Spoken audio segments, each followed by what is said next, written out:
नमस्कार, सुबह के 10 बजने को हैं। 10 कदम देख रहे हैं आप। आपके साथ में हूँ दिव्या तिवारी और अब बात करेंगे धर्मांतरण के खेल की और टीचर के मजहबी फरमान की। आपकी टेलीविजन स्क्रीन पर हम 3 तस्वीरें दिखाने जा रहे हैं। गाजियाबाद धर्मांतरण का ऑनलाइन खेल चल रहा था और एक स्कूल टीचर को जादू टोने की मदद से धर्म परिवर्तन कराने के लिए फैसल खान पूरी तरह कामयाब हो गया। पुलिस ने आरोपी को धर दबोचा है। बिजनौर की तस्वीरें देखिए। भनेड़ा गांव में उच्च माध्यमिक स्कूल से चौंकाने वाला मामला सामने आया है। मुस्लिम टीचर का फरमान देखने को मिला है, हिंदू बच्चे ना लगाएं टीका। ये फरमान जारी किया गया है टीचर की तरफ से। कुशीनगर की तस्वीरें देखिए। धर्मांतरण गैंग एक्टिव यहां पर नजर आया है। अगस्त में धर्मांतरण के 4 केस सामने आए हैं।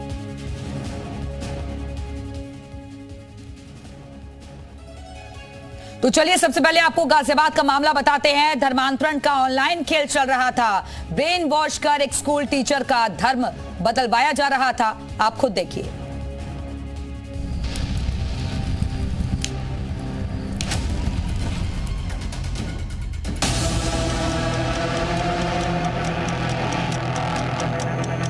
उत्तर प्रदेश का जिला गाजियाबाद, जहां जादू टोना हो रहा था, जहां धर्मांतरण के लिए फैजल खान एक स्कूल टीचर को धोखा दे रहा था, यहां तक कि अपना नापाक मकसद पूरा करने के लिए माइंड वॉश करने में कोई कोर कसर नहीं छोड़ रहा था। यह आरोप है उस स्कूल टीचर के पति का, जिसकी पत्नी 13 सालों से गाजियाबाद के कविनगर के एक प्राइवेट स्कूल में टीचर है। हमने उस चैट में देखा, उसमें काफ़ी चीज़ें फैसल खान द्वारा अरबी भाषा में नमाज से संबंधित डायरेक्शन और बाकी ऐसी भी चैट हैं। उन्होंने मुस्लिम समुदाय से संबंधित बहुत सारी बातें लिखी हुई थी। पति को इस धोखे के खेल का तब पता चला जब उसने अपने ही घर में कब्रिस्तान के फोटो देखे। यही नहीं, महिला ने अपने व्यवहार और पहनावे में भी काफी बदलाव कर लिए थे और महिला को नमाज पढ़ते देखा। इसके बाद पति का शक यकीन में बदल गया। बच्चों ने मुझे बताया कि उन्होंने मम्मी को नमाज पढ़ते हुए देखा है और मम्मी का मोस्टली टाइम बाथरूम में जाने लगा, बहुत टाइम देने लगी। हमने उनसे पूछा नमाज के बारे में। इसी दौरान बच्चों को उनके पास एक अरबी भाषा हिंदी रूपांतरित भी पाई गई। तो हमने उसके बारे में पूछा तो कहने लगी तो मैंने वैसे ही यूट्यूब से उतारी थी। फैजल खान इस स्कूल में कंप्यूटर की क्लास देता है। आरोपी फैजल फिलहाल पुलिस की गिरफ्त में है।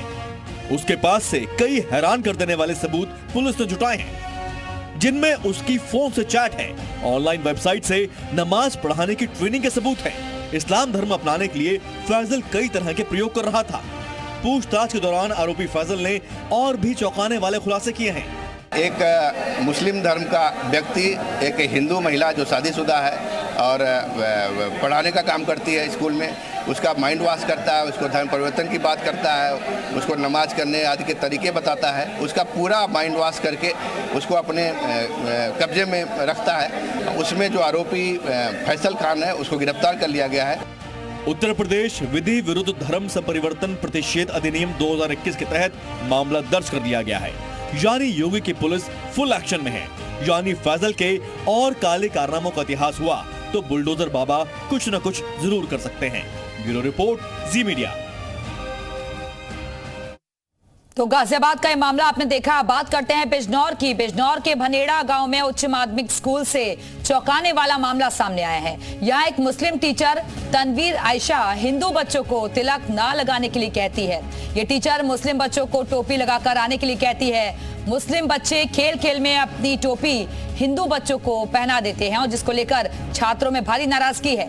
वहीं एक मुस्लिम सहायक शिक्षक मुख्तार अहमद मदरसे के शिक्षक जैसे कपड़े पहनकर स्कूल आता है और हर जुमे की नमाज पर मुस्लिम बच्चों को जबरदस्ती मस्जिद लेकर जाता है।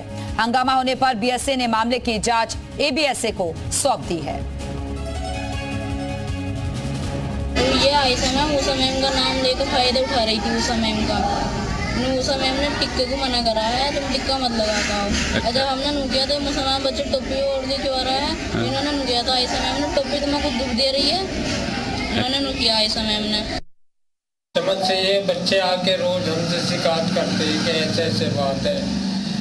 तिलक को तो बिल्कुल मना करती है, समझे। अगर हम कहते हैं भाई तिलक तो हमारे लगता है तो और मारती है, बच्चों को मारते हैं। किस टीचर ने आपको मना किया था? आयशा मैम ने मना किया। क्या कहा था? तिलक लगा के नहीं आना। अच्छा, अगर तिलक लगा कर आओगे तो क्या होगा? मैंने करती थी। अच्छा, अब सर ने हाँ कर दिया। अच्छा, क्या वो सभी बच्चों को मना करती थी? जी, सभी बच्चों को करती थी। अच्छा, यहाँ कुछ बच्चे टोपी लगा के भी आते हैं? जी। अच्छा, उन्हें नहीं कहता कुछ? हैं? और इसमें जो हमारे हिंदू छात्र हैं उनको तिलक लगाने से मना किया जा रहा है और इसमें मैंने खंड शिक्षा अधिकारी को निर्देश दिया है कि जांच कर आख्या तत्काल हमें प्रस्तुत करें। जैसे ही आख्या आती है उसी के अनुसार विभागीय कार्रवाई करूँ। और उधर कुशीनगर में धर्मांतरण का ऐसा खेल चल रहा है जो साल दर साल बढ़ता ही जा रहा है। जी मीडिया की पड़ताल में कुछ ऐसे ही खुलासे हुए हैं जिसे जानकर आप भी चौंक जाएंगे। 2022 से लेकर 2024 तक धर्मांतरण के 26 केस दर्ज हुए और सिर्फ इसी साल अगस्त में ही धर्मांतरण के 4 केस दर्ज हुए। तुर्कपट्टी पडरौना में युवती का धर्मांतरण हुआ तो वहीं जटा बाजार थाना में नाबालिग का ही धर्मांतरण करा दिया गया। पुलिस ने मामले में आरोपियों को सलाखों के पीछे तो पहुंचा दिया, लेकिन धर्मांतरण गैंग अब भी रुकने का नाम नहीं ले रहा है।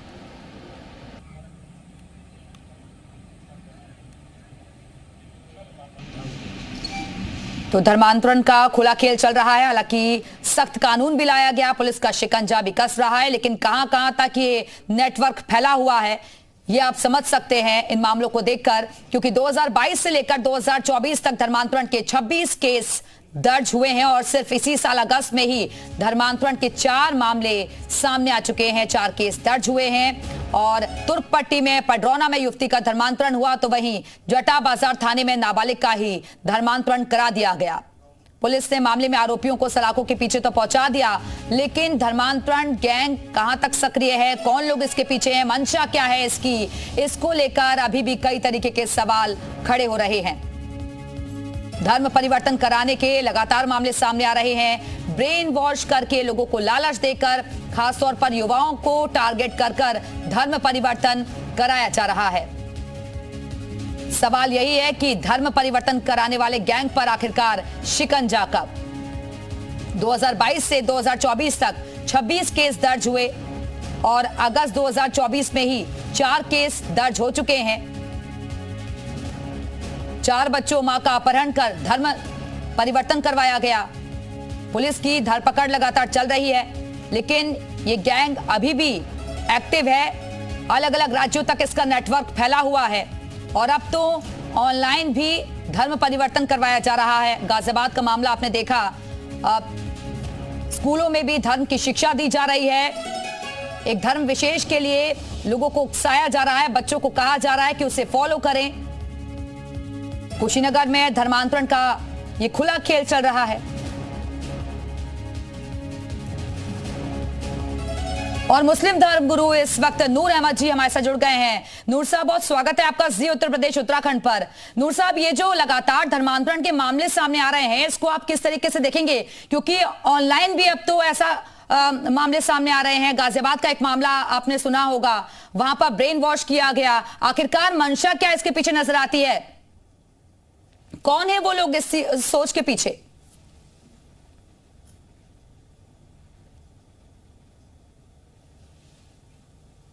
नूर साहब, आवाज आ रही है आपको? चलिए, लगता है आवाज उन तक नहीं पहुंच पा रही है, फिर से जोड़ने की कोशिश करेंगे। तो धर्म परिवर्तन वाले गैंग पर शिकंजा कब?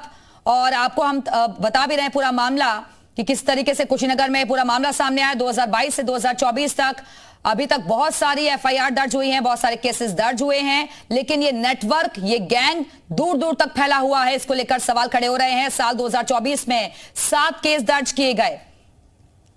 कब कितनी एफआईआर हुई तो वो हम आपको बता रहे हैं। साल 2024 में 4 केस दर्ज हुए, 15 केस दर्ज किए गए और अगस्त में ही 4 केस अभी तक दर्ज हो चुके हैं।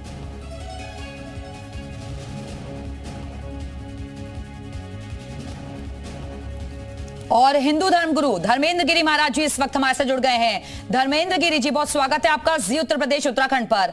आपसे समझना चाहेंगे कि आखिरकार इसके पीछे सोच, मंशा क्या नजर आती है? ये कैसे इतनी दूर दूर तक नेटवर्क फैला हुआ है? शिकंजा कसा जा रहा है, कानून भी लाया गया है, फिर भी उसके बावजूद ऐसे मामले? देखिए, ये कोई पहला मामला नहीं है और मुसलमानों को इतिहास को पढ़ने की भी आवश्यकता है। और सबसे बड़ी बात ये है कि ये लोग पूरी पृथ्वी को अपना बनाना चाहते हैं, पूरी पृथ्वी पर चाहते हैं इनका वर्चस्व कायम हो। जितने भी देश हैं उनमें कहीं ना कहीं इनके लोग टेररिज्म के तौर पर काम कर रहे हैं, टेररिस्ट के तौर पर काम कर रहे हैं, और इनकी मानसिकता यही है कि इनकी संख्या बढ़ाई जाए। ये 4 बेबी और 40 बच्चे पैदा करने का प्रयास कर रहे हैं, उसके बावजूद भी उससे पेट नहीं भरता, धर्मांतरण करके हिंदुओं को भी अपनी तरफ खींच रहे हैं। तो कहने का मतलब यही है कि ये भारत को भी धर्मेंद्र जी एक रिक्वेस्ट है मेरी, अगर आपके आसपास कहीं टीवी चल रहा हो तो प्लीज उसे म्यूट कर लीजिए, क्योंकि वॉइस वहां से लगातार आ रही है। जी, तो कहने का मतलब यही है कि ये जिस प्रकार से जिस रणनीति के तहत काम कर रहे हैं उसको समझना होगा, और कहीं ना कहीं सरकार को भी विशेष कानून भारत में लागू करना होगा कि जिससे कि धर्मांतरण पर रोक लगाई जाए। इनके बहुत सारे, देखिए हर व्यक्ति पर अपनी नजर बनाए रखना तो असंभव है, और जहां तक धर्मांतरण की बात है, ये लोग एजेंडे के तहत कार्य कर रहे हैं। इनका तो मिशन है, ये ईसाइयों का और मुसलमानों का तो मिशन है, और इनके ये अपने लक्ष्य की ओर अग्रसर हैं।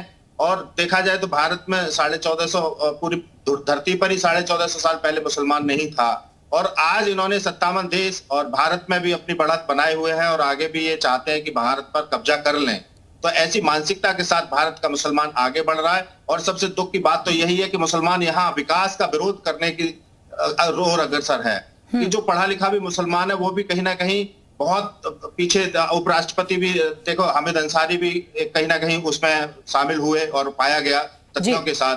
तो कहने का तात्पर्य यही है कि ये लोग संविधान से परे भी कार्य कर रहे हैं, जो लोग संवैधानिक पदों पर है वो भी इस एजेंडे में शामिल हैं। धर्मेंद्र जी, लेकिन हैरानी तब होती है ना कि बिजनौर का भी आपने मामला देखा, जहां शिक्षा के मंदिर में ऐसी पाठ वहां पर पढ़ाया जा रहा है, टीका लगाकर जाते हैं तो आपत्ति होती है, लेकिन मुस्लिम बच्चों को वहां नमाज अदा करने के लिए ले जाया जा रहा है। वहां तो सारे बच्चे समान होने चाहिए ना, अलग अलग धर्म विशेष के लिए ऐसा क्यों?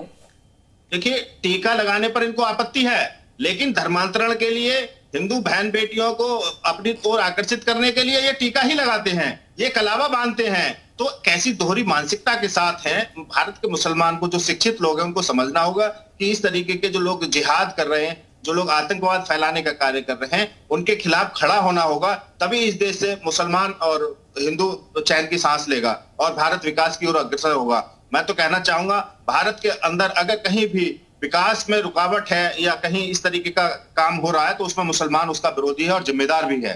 तो भारत के मुसलमान को, जो शिक्षित है, उसको कम से कम आगे होना होगा, क्योंकि भारत मान लेते हैं कि सेकुलरिज्म देश, सेकुलर देश है, लेकिन क्या वहां सिर्फ एक धर्म का ही अपना कब्जा है?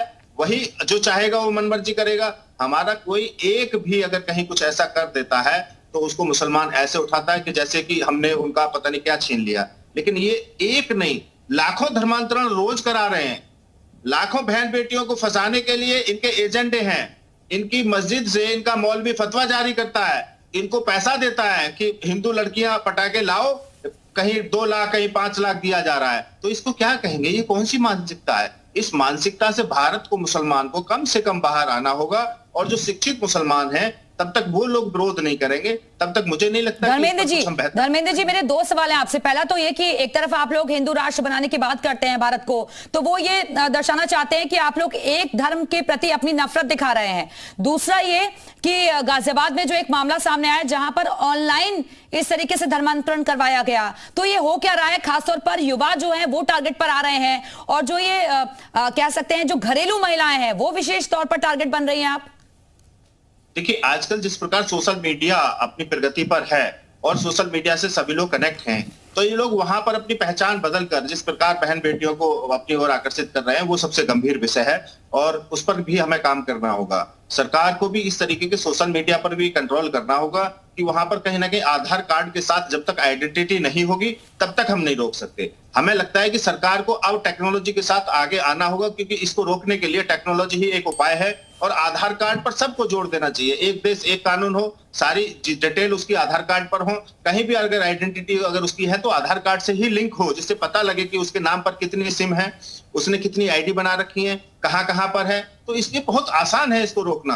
कहीं ना कहीं सरकार को अब आगे आना होगा, क्योंकि अब भारत में जो होने जा रहा है या आगे भविष्य में होगा वो बहुत ही भयावह रहेगा। ठीक है धर्मेंद्र जी, आप बने रहेगा। नूर अहमद साहब भी हमारे साथ जुड़ गए हैं। नूर अहमद जी, अगर आप तक आवाज जा रही हो तो सवाल मेरा यही है कि जो धर्मांतरण के हम लगातार मामले सामने आ रहे हैं उसको आप किस तरीके से देखते हैं? कौन लोग हैं इसके पीछे? क्या मंशा आपको नजर आती है? वही लोग हैं जो बरेली में के शंखनाथ के साथ में हैं, वही हैं जो अशोक चौहान के कर रहे हैं, वही हैं जो बहुत सारे बाबा साधु रोज ऐलान करते हैं कि मुस्लिम बेटियों को और मुसलमानों को हिंदू धर्म में लेकर आओ, घर वापसी करो, धर्मांतरण करो मुसलमानों का।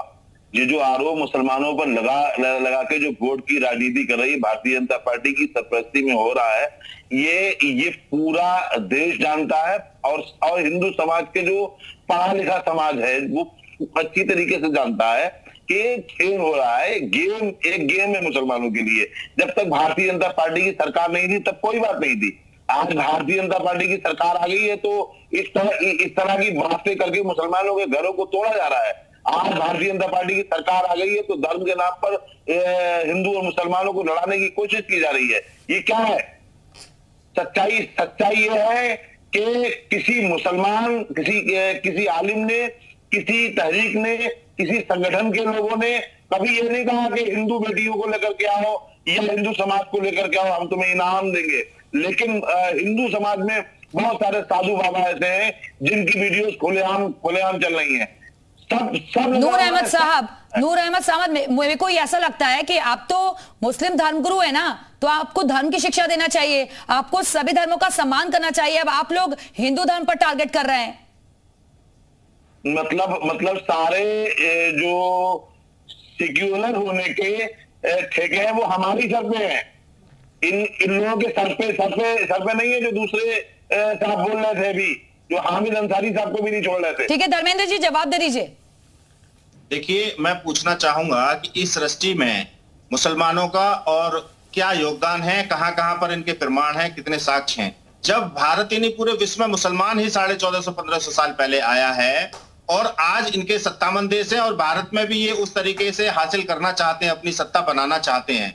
और जहां तक बात ये अभी कह रहे हैं कि इनको तो थोड़ा सोचना भी चाहिए कि हम बोल क्या रहे हैं। ये जिस प्रकार कह रहे हैं, कितने फतवा जारी हुए हैं, कितनी वीडियो हैं, कहाँ ये जो जितनी दुकानें हैं उन पर अभी उत्तर प्रदेश में दुकानों पर जिस प्रकार ये इनके जिहाद चल रहे हैं, लव जिहाद, गेम जिहाद, महार सैकड़ों जिहाद इनके चल रहे हैं, उस पर कहाँ रोक इन्होंने लगाई है? किस एक जिहाद पर ये बोल के भारत का मुसलमान कभी नहीं बोलता है। दूसरे देशों की अगर हम तुलना करें तो वहां कहीं ना कहीं धर्म के आधार पर इस तरीके का कोई कार्य नहीं होता है जो भारत में होता है। भारत की नींव को हिलाने का कार्य आज भारत का मुसलमान कर रहा है। ये भारत के मुसलमान को समझना होगा।